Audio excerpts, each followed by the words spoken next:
发炮照亮的热库，每种西洋鼓商找到海岸江。为加亮宣告听日新一届世界学术恳请大会正式展开。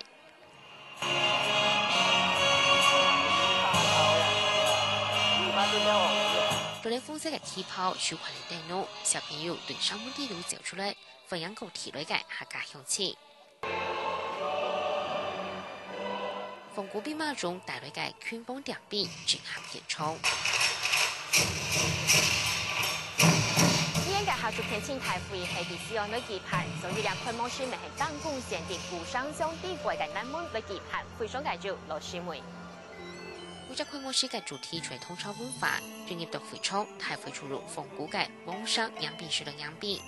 昨天當家嘅三府嘅通潮神，更加無視還有文武百官，佢哋順口連隨放樣。但強起嚟一場開幕式就突然嘅有不啷嘅表人依然。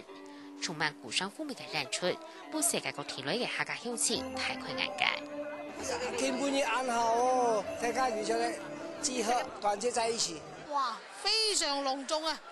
好開心啊！另外，台灣方面沒有是國家團體主持參加，世界客家總會理事長劉成亮喺岸上台致辭，還講出嚟馬總統嘅兩岸政策。客家之治，馬英九總統就任以後提出。經濟雙贏、兩岸和平，在未來嘅願景。我國在大會冇客家節目嘅表展，未少劉成亮用客法律發表公展，係大會每種不少嘅素材。我真可惜啦，呀大會嘅時咧，冇人講客法，世界客家總會啊，不過以後都嚟舉辦啦，一定最少要講到客家話。接下來還為咗客家學術研討會。是按嘅體制形式，到公益展覽了了。